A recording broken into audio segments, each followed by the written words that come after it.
day, fellow investors. Tesla stock is up significantly since the news have been out about new promises for 2025 and great earnings. Of course, we will look here at the valuation, at the situation with the stock. We'll go through the earnings update and of course do a valuation, because that's what we do here on this value investing channel, where you get the value investing perspective. And of course, we look at businesses to also get the business news out there, because one is what the news says and one is what's really going on with businesses. And there are some few great slides from Tesla to see what's going on. So in short, for the highlights from Tesla, things have been flat, but they are promising 30% growth for next year, lowest cost in production, thus a competitive advantage, new vehicles, more affordable, and then the long-term goal is autonomous transport below current rideshare costs. And if we look at profitability, all good with Tesla. Unlike other car companies, huge cash position of 33 billion, 2.7 billion in profits, thus all well. The factories that were in plan are now in production. There are new things coming, but also autonomous driving is always around the corner, and that is now the selling point for the company. The goal is there to not focus so much on profitability now, but let's say grow the vehicle volume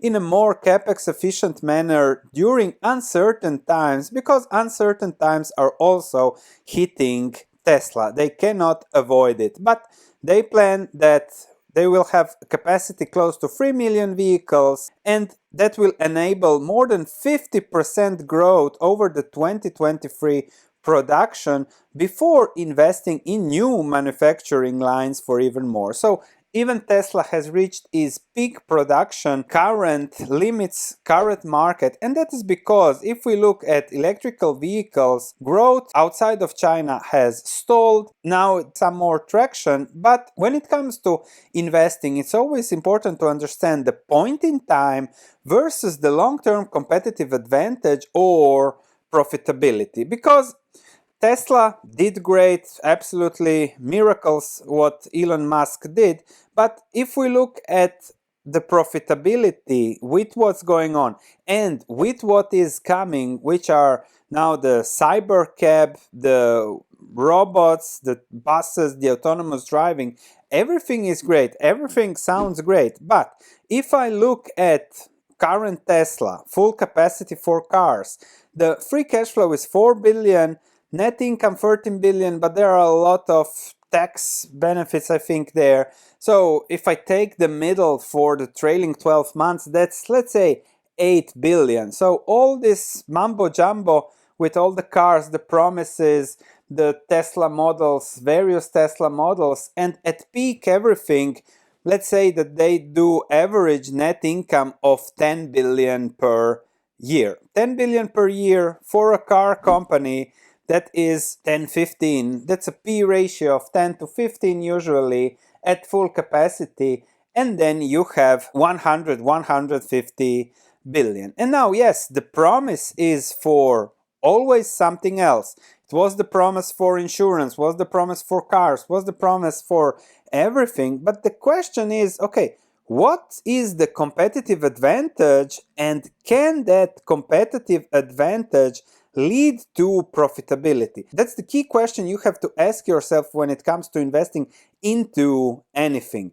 And do we have a competitive advantage? Well, there is competition, so maybe there will be a temporary competitive advantage, but everyone is going after the same thing. And then when you don't have a competitive advantage, sooner or later you end up like Ford. Yes, you can have a good year here or there. What is this? 3-4 billion, which leads to the standard market capitalization of 45 billion on 4 billion on average earnings that are not even spent all on dividends, but just half of that. And that is a big problem when it comes to such companies, where it is hard to hold a long-term, durable, sustainable competitive advantage. What is the moat? Constantly investing, constantly reinvesting to just be one step ahead of competition is not a durable competitive moat.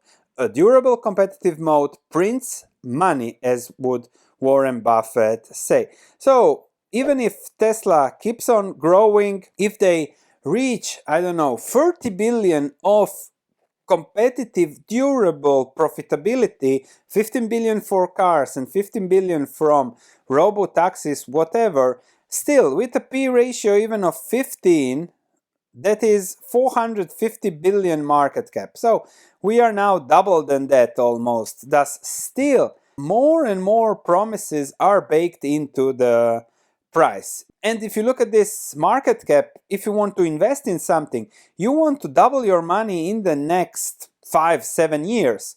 So for Tesla, they need to reach 100 billion in profitability, P ratio of 15-20, and then you get 1.5 trillion for that to reach profitability and for you to make some money. If I look at analysts, of course, it's clear it is on promises. A third that are buy ratios, so 12 and 6 are buy.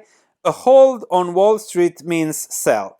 So even Wall Street turns its back on Tesla and there are more sells than buys. When hold is predominant, that means sell on Wall Street. Analysts just follow the stock price going and then adjust their thesis according to the stock price. So nothing here to add.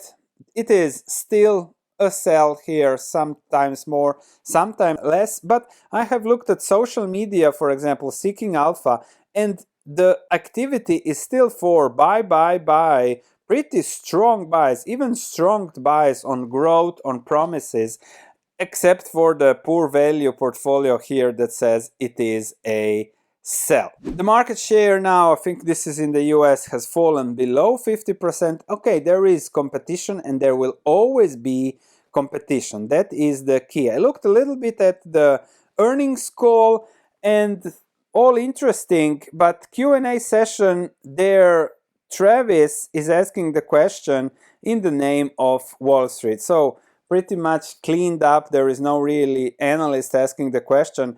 And I looked a little bit and they are blabbing about all our vehicles today are road jets, etc., etc. That is something very, very vague for me as a value investor, but I have always been against investing in Tesla as a value investment because we don't invest in promises of changing the world. And as I always say, Tesla is a galaxy far, far away from value investing. We can discuss it, but when it comes to our value quadrant, it is very risky because it's based on a promise and it's very expensive on the current capacity cash value creation. So simply Tesla is not something to follow on this value investing channel. But as we go through all the stocks on the S&P 500, it's always nice to mention also Tesla. Thanks for watching. I'll see you in the next video.